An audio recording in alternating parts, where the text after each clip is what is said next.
Buenas noches, gracias por estar con nosotros en Crédito y Consumo.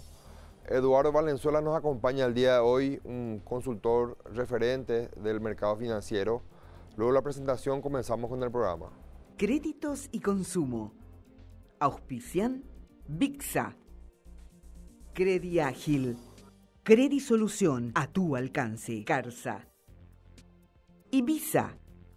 Serfín, creciendo juntos. Universo de Créditos y Consumo. SDM Créditos. Electrobam. Apoya Dr. Valé.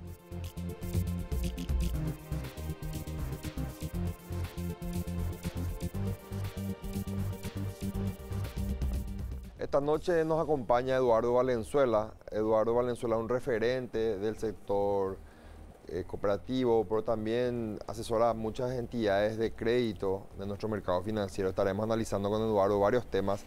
Gracias por estar con nosotros, Eduardo. Un placer, una satisfacción estar en este espacio y bueno, en lo que podamos cooperar. Aquí estamos para hablar de algo que nos apasiona, los sistemas de gestión y por supuesto los grandes desafíos que están enfrentando las organizaciones que trabajan con algo fundamental que es el dinero, ¿no? Eduardo, si podés resumirnos, sé que tenés una amplia y vasta trayectoria y te enfocas en asesorar en varios aspectos principales del sistema de gestión empresarial. Si podés resumirnos básicamente en qué enfocas tu servicio hoy en día en el mercado financiero. Sí, bueno, el concepto fundamental que me lleva a trabajar muy de cerca con muchas organizaciones está basado en el telón de fondo principal que es la norma ISO 9001-2015 y todos los sistemas de gestión de calidad y excelencia que finalmente son los que yo conozco de mayor nivel que uno pueda asesorar a una organización a utilizar como elemento normativo y elemento de referencia para mejorar continuamente su gestión. Y bueno, la calidad en Paraguay es un tema que está todavía pendiente impulsarlo fuerte, pero está arraigado en muchas organizaciones y en muchas de ellas nos toca estar de cerca con ellas.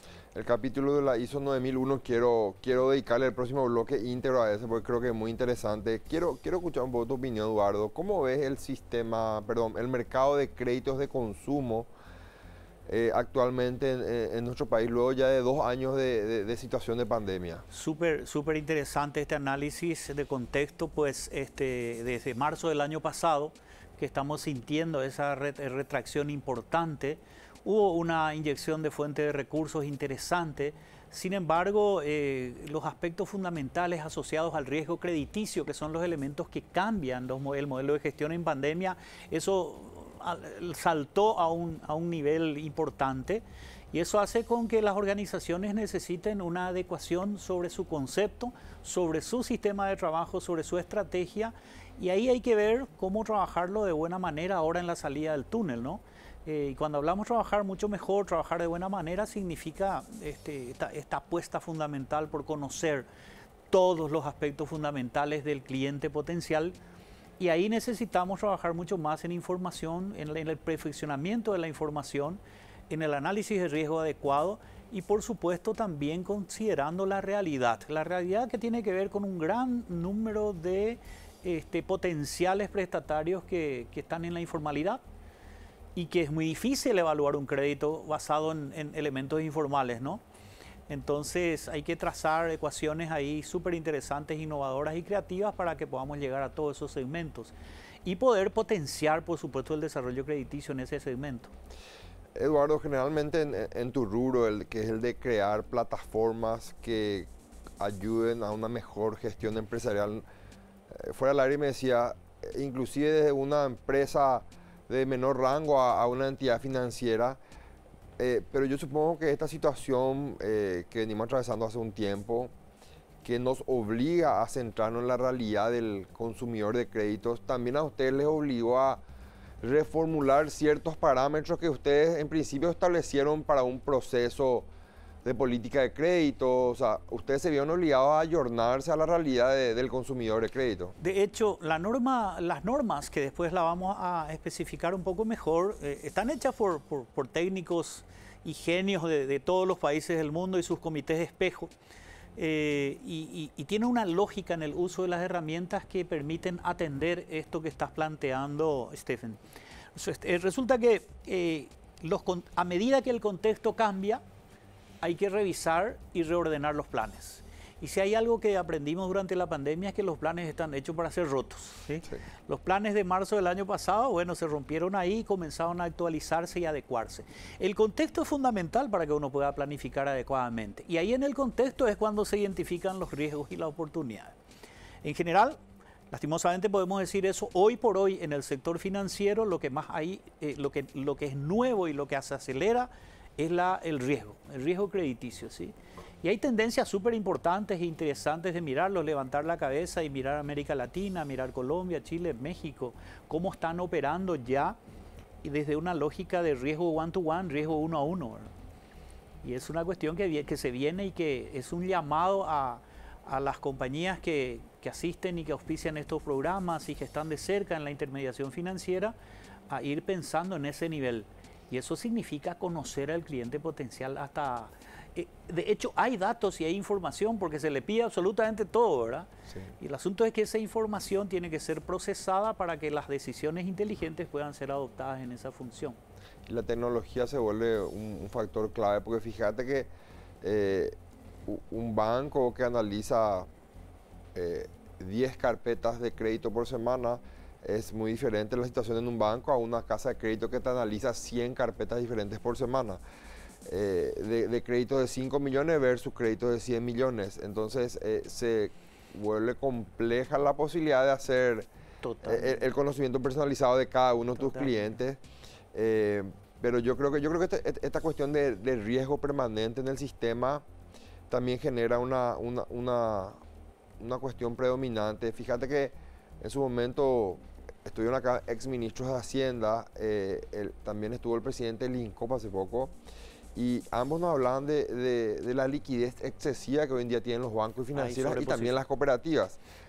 La incertidumbre hace que se levante el pie del acelerador al momento de otorgar crédito y eso hace que la economía no reinicie la recuperación económica que hace rato estamos buscando. Esto que está diciendo amerita una reflexión súper interesante en cuanto a los desafíos. Resulta que si pensamos desde la misma lógica del 2019, vamos a encontrarnos con esas barreras mentales.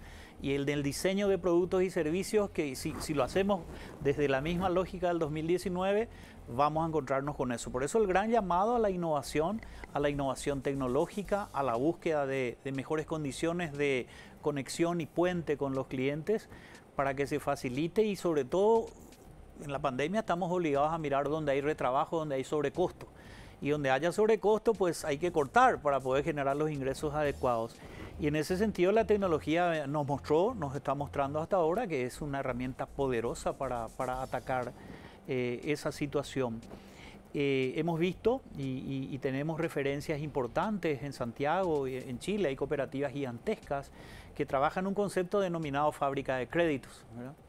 Entonces es como que, bueno, estamos hablando de un país altamente formalizado, claro, en donde con una tablet, un número de cédula y estiro IPS, estiro condiciones laborales anteriores, estiro policía, estiro judicial, estiro todo. La información es clave ahí en ese modo.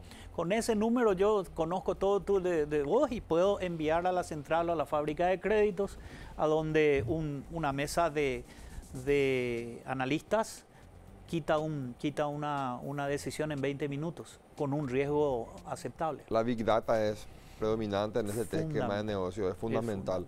Y justamente uno de nuestros principales auspiciantes, VIXA, es una empresa que hoy en día está apostando a innovar tecnológicamente y está adentrándose en el proceso de adecuar sus procesos a la Big Data, que es lo que hoy en día domina el mundo. Eduardo, quiero un primer corte y luego analizar contigo y que nos comente un poco de cómo se viene la ISO 9001, que trate de mencionarnos los principales aspectos y los beneficios para el mercado de créditos. Con mucho gusto. Volvemos en breve con Eduardo Valenzuela.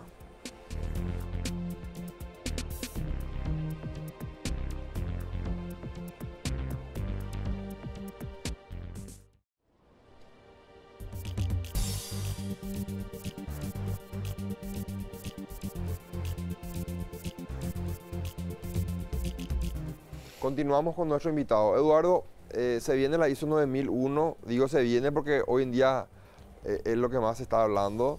Si puedes comentarnos los principales aspectos, las innovaciones que trae, hay nuevos presupuestos, nuevos parámetros, si puedes comentarnos algo macro en ese sentido. ¿Cómo no? ¿Cómo no? ¿Cómo no? La norma ISO 9001 tiene una nueva versión instalada en el 2015. Es el producto de una revisión en todos los continentes por todos los comités espejos que llegan a un gran acuerdo de formular un borrador que fue discutido en todos los ambientes técnicos y sale la norma y comienza su vigencia en noviembre del 2015, con 3 años de periodo de adecuación para aquellas organizaciones que ya lo venían utilizando. Para entender, las normas ISO son normas que estandarizan la calidad del servicio. Las normas 9000 estandarizan la calidad del servicio. Y tiene un fundamento que parece que hoy por hoy está hablado en todos los ambientes y espacios de consumidores y de prestadores de servicios de todo tipo. Y tiene que ver con la satisfacción del cliente, con la recurrencia de meter la mano en la billetera y comprar y volver a comprar y contarle a todo el mundo qué bien atiende esa empresa, qué gusto que da ir a esa organización, qué garantías tiene, qué buena garantía tiene este producto o servicio. Esa es la lógica, es el sueño del pibe y la búsqueda de todas las empresas. Y para eso esta norma tiene en particular un set de herramientas, es como una gran caja de herramientas y que nos habla a las claras de cómo podemos aplicar en nuestras organizaciones, y a veces tenemos el concepto de que la norma nos invita solamente es solo para empresas grandes, para empresas de nivel transnacional o multinacional, y eso está lejos de la verdad. La norma es aplicable a cualquier microempresa, a cualquier empresa de cualquier porte que tenga que hacer lo siguiente. La norma tiene varios capítulos y comienza con un capítulo que es espectacular y que es lo que estamos haciendo y tú lo haces siempre también en tu programa. Analice el contexto y sepa dónde está parado. Punto 1, para comenzar a hablar de la norma ISO 9001-2015, análisis de contexto.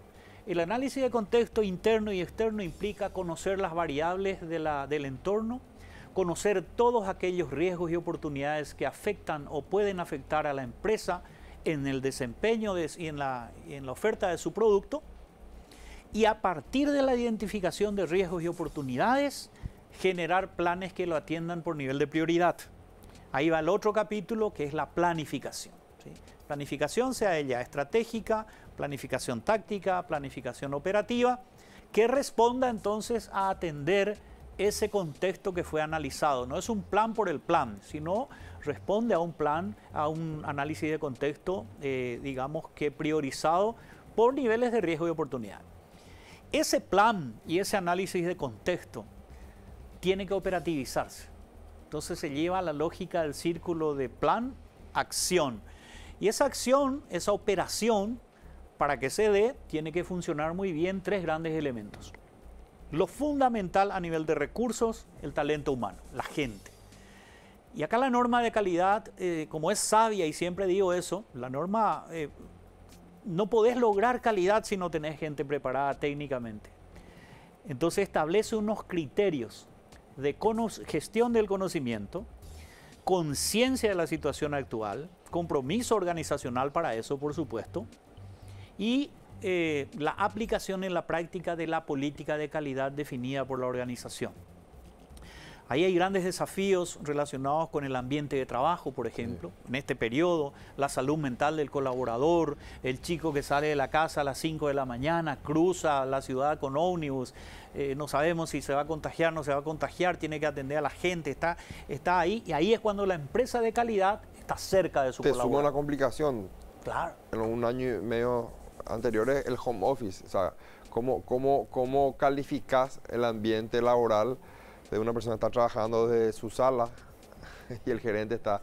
Es una complejidad que se te habrá generado. Cambios espectaculares que se dieron en este periodo y que alertó para que los líderes de la organización, porque hay todo un capítulo de liderazgo de la dirección, tengan que asumir algunas decisiones súper interesantes e innovadoras para que el análisis de contexto, la planificación y las operaciones sean adecuadas y se estén logrando los objetivos esperados.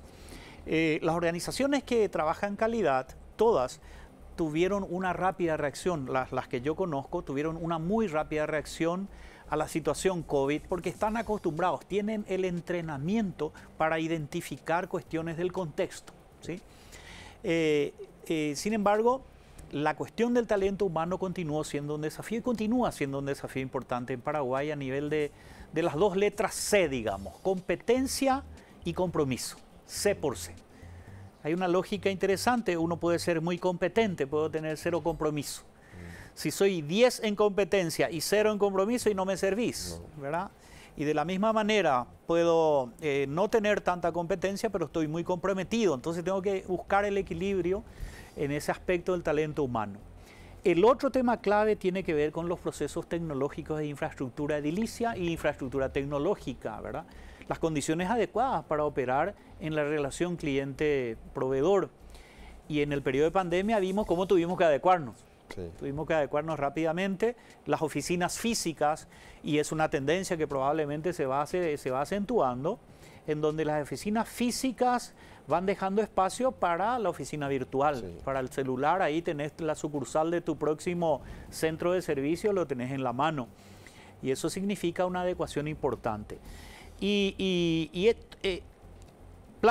Análisis, planeación, operación, y para la norma de calidad no termina en la implementación, sino hay que ir adecuando las mejoras organizacionales. Nadie llega a la excelencia y dice, acá ya llegué, estoy en la excelencia, qué bueno. No, es una búsqueda continua de mejorar las condiciones. Sí, hay que mantener y buscar cómo más puedo satisfacer a mis clientes, porque si hay algo que tenemos todos como consumidores es la búsqueda continua de algo más, ¿verdad? Estamos muy felices cuando nos regalan unos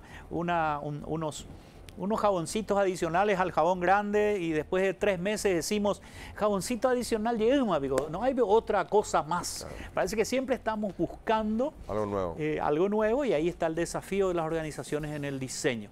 O sea, la norma de calidad tiene ese capítulo de contexto, el capítulo de la planificación, el capítulo de liderazgo, el capítulo de las operaciones, el capítulo del desempeño organizacional como un todo y el capítulo de la mejora. Esos capítulos están escritos de una manera interesante. La norma está escrita en debe. Es decir, uno cuando lee la norma de calidad, Google, cualquier otro lugar que se puedan encontrar, dice la organización debe contar con una política de calidad, por ejemplo. La organización debe implementar y mejorar sus operaciones. La organización debe tener una trazabilidad que permita conocer los puntos de Debe. Claro. Y lo que la empresa en su fase preparatoria lo que hace es responder a esos debes de la norma, ¿sí? Entonces dice, sí, la empresa tal cuenta con eso, escribe en presente, la empresa tal presenta, la empresa tal desarrolla, está respondiendo al marco normativo, hasta que, pasado un periodo determinado de tiempo, viene un tercer ojo, que son los auditores externos internacionales, que llegan hasta la empresa y dicen, sí, por la presente, certificamos que la empresa A cumple con todos los estándares normativos establecidos en el sistema ISO 9001-2015. En ese momento la empresa pasa a ser una empresa de clase mundial. Habla el mismo lenguaje de cualquiera en Australia, en los Estados Unidos, en Brasil, en la Argentina, porque sus equipos pasaron un año preparándose. Entrenamiento, capacitación, auditorías internas hechas por la gente interna. Entonces la gente domina ese nuevo marco de gestión y hace con que se genere una masa crítica súper importante orientada hacia esto que dijimos al comenzar, la satisfacción del cliente. Esa es la búsqueda. Claro. Eso es lo que va a permitir que vendamos mucho más productos y servicios, pues el cliente lo que busca hoy por hoy es agilidad, innovación, celeridad, buena garantía del producto, calidad del servicio, amabilidad, etcétera, etcétera, y que son elementos fundamentales que engloban a una sola palabra, la calidad. Muy interesante, Eduardo. Yo creo que este tema, corregime si me equivoco, una certificación ISO 9001 puede llevar de 12 a 14 meses. Por ahí. Ese es el tiempo de preparación. Entonces deberíamos necesitar mucho más programa para desmenuzarlo, claro, de forma intrínseca. Ahora, quiero hacerte una pregunta, pero quiero que me responda a la vuelta del corte. ¿Qué tanto incide en una organización empresarial las políticas de Estado y las decisiones de un gobierno en relación a políticas públicas que puedan afectar o beneficiar a un trabajo que por ahí encomendó el directorio de una empresa a una empresa consultora para que se inicie en el proceso de certificación la 9001, y uno va haciendo todos los pasos que la norma te recomienda y te exige.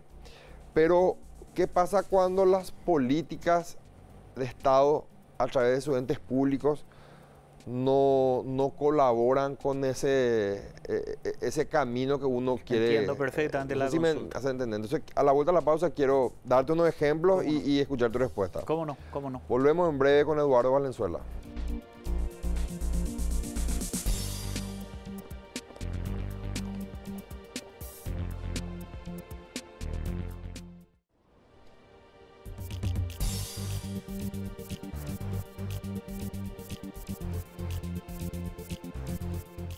Continuamos con Eduardo Valenzuela. Eduardo, te hice un planteamiento en el bloque anterior y quiero sumarte algunos ejemplos.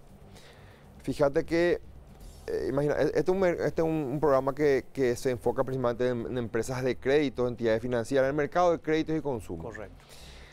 Una empresa de crédito que contrata una consultora, a tu consultora le contrata para que inicie el proceso de certificación de la ISO 9001, invierte, se van adecuando, empresa del rubro crediticio, y te entra al Congreso un proyecto de ley de un parlamentario que dice que a partir de la vigencia del presente ley solamente se podrá realizar 2 gestiones de cobranza al deudor moroso.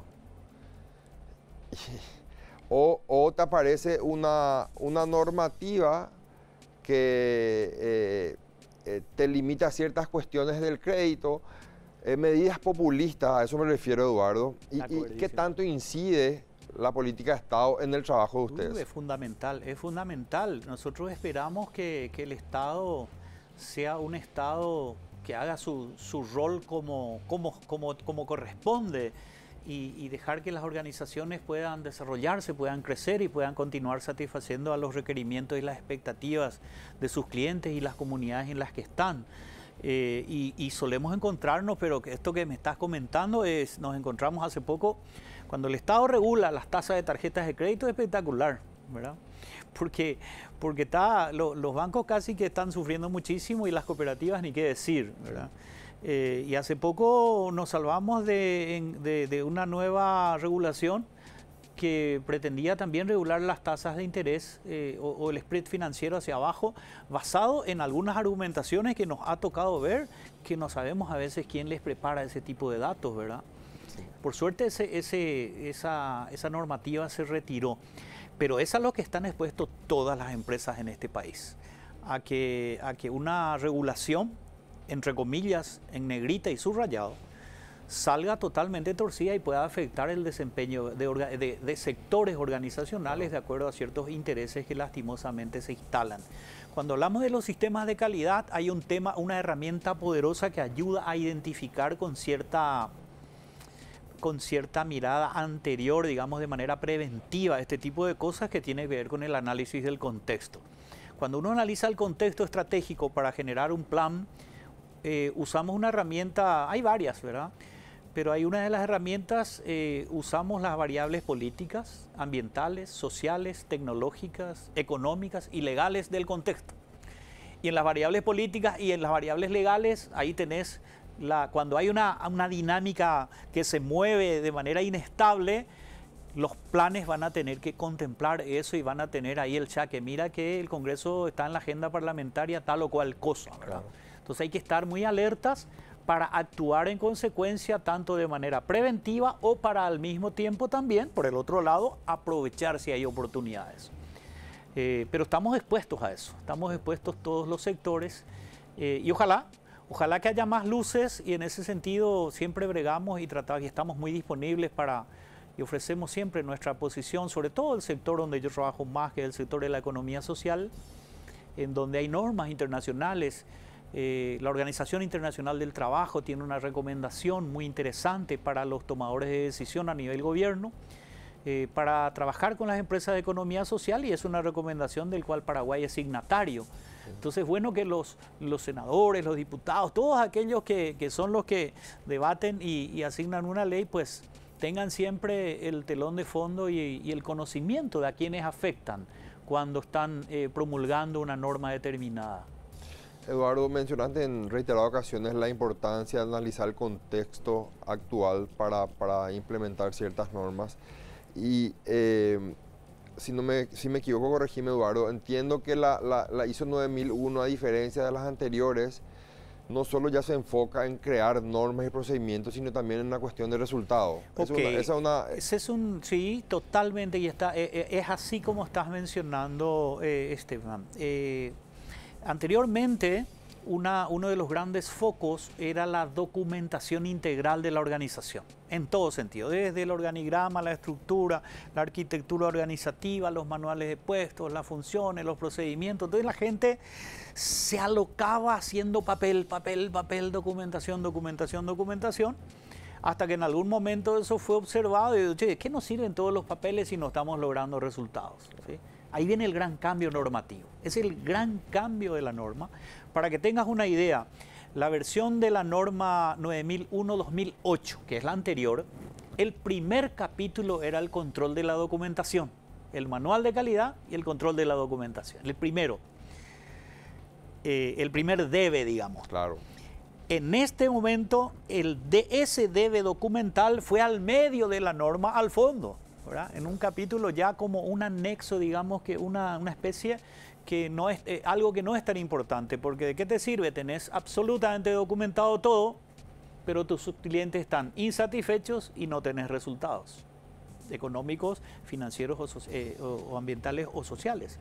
Entonces, la búsqueda, la norma viene para ayudar a las empresas a lograr resultados. Y para eso ese set de herramientas importantísimas que lo despliega a lo largo y ancho, y que hay muchísimas de ellas. Muy interesante, Eduardo. Quiero un corte más. Volvemos a nuestro último bloque y tenemos algunos temas más para abordar. Volvemos en breve con Eduardo Valenzuela.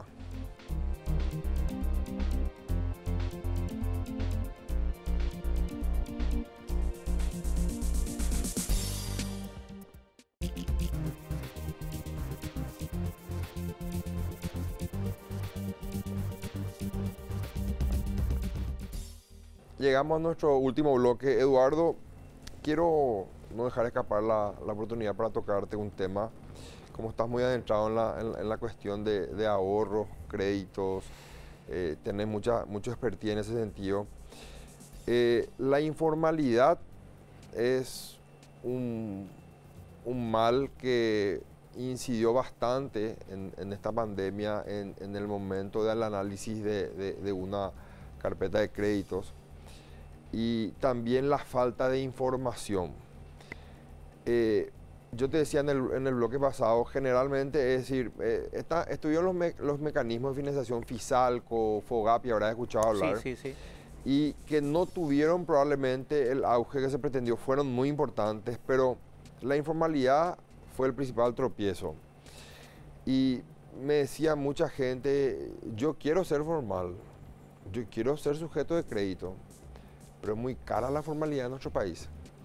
En un momento dado creo que las políticas de Estado deberían de enfocarse en generar las herramientas necesarias y por qué no gratuitas para que el dueño de una MIPYME, un emprendedor, pueda formalizarse sin un costo excesivo. ¿Cómo ves ese factor, Eduardo? Mira, nos estás dando el gran ejemplo de un diseño defectuoso de un producto, ¿verdad? Y lo voy a explicar de un punto de vista genérico todavía al comenzar, y que la norma de calidad hace eso. Un producto, al ser diseñado, tiene que contemplar las características, las variables de esa persona, de la persona que va a ser objeto de ese producto, la que va a usar, la que va a comprar, la que va a acceder a ese servicio. Y cuando vimos el diseño de los productos de FISALCO, de FOGAPI y todos los elementos que salieron en ese momento, no se contempló algo fundamental, la característica a quién iba a llegar ese recurso y cuál era su perfil. Sí. Y justamente el perfil con que nos encontramos era de que la gran mayoría de la gente que se encierra y trata de hacer algo para ganarse la vida en el encierro ahí, periodo COVID, eran personas de la informalidad. Entonces, ¿cómo le vas a dar un crédito basado en una estructura altamente formal a alguien informal? Entonces no había esa estructura, inclusive quedó famosa la declaración del presidente del Banco Nacional de Fomento en su momento, cuando dijo, vamos a tener que contratar a otro tipo de gente, vamos a tener que traer más gente, porque tenemos los recursos, pero nosotros no somos de este mundo. Lo dijo acá en el programa. Sí, también. sí, ¿verdad? Entonces es una lógica a la cual tiene que anticiparse el diseñador de esas políticas públicas, justamente. Cuando se está planteando algo hay que mirar para quién va, porque también, dicho de una manera genérica también, puede salir una ley espectacular, pero no es aplicable. Y no es aplicable porque aquellas personas que serán objeto de la aplicación de ese marco, pues no tienen la condición mínima para aceptar esa aplicabilidad. Y entonces pasa lo mismo con el diseño crediticio. Nosotros yo creo que el gobierno, creo que hay muchas actividades, hay mucho compartimiento estanco nomás, porque el MIC tiene una oficina que trabaja con algo. Después tributación está trabajando bastante. Este proyecto que no sé en qué estatus está, el de las sociedades simples, sí, ¿verdad? Que es espectacular. Esto lo podría uno tener rápidamente abierta su empresa. Y bueno, todos esos elementos creo que están ahí en las carpetas y están encaminadas. Hay que trabajar para apuntar a cuáles segmentos, ¿sí? Y cómo vamos a atender esos segmentos específicos y armar el diseño financiero para esos segmentos específicos. Mira, todavía nosotros estamos hablando en segmentos. Va a llegar el momento en que vamos a hablar de one-to-one, uno a uno. Claro. Uno a uno, diseño específico uno a uno. Nike, Amazon y otros elementos ya nos muestran eso, ¿verdad? Facebook, hace un clic en Facebook sobre un lote de terreno y de mañana comienza a caer en tu Facebook todo porque te escanea, te perfila y dice, este señor le gusta esto, ¿verdad? Es así, esto compra, esto come, hacia esto le gusta viajes, etcétera. Con esto que mencionaba entramos en el factor información, que se vuelve clave y fundamental. Te resumo, en este programa estuvo un representante, estuvo el superintendente de banco, estuvo un miembro director del Banco Central, presidente de la AFD, presidente del INCOP. ¿Y qué fue lo que noté? Estuvo varias veces el presidente de VIXA, que es uno de los buros de información crediticia más importantes. Y hay ciertos compartimientos estancos en materia de información. Le tenemos a la central de riesgo por un lado del Banco Central. A la central no pueden acceder todos los actores del mercado financiero.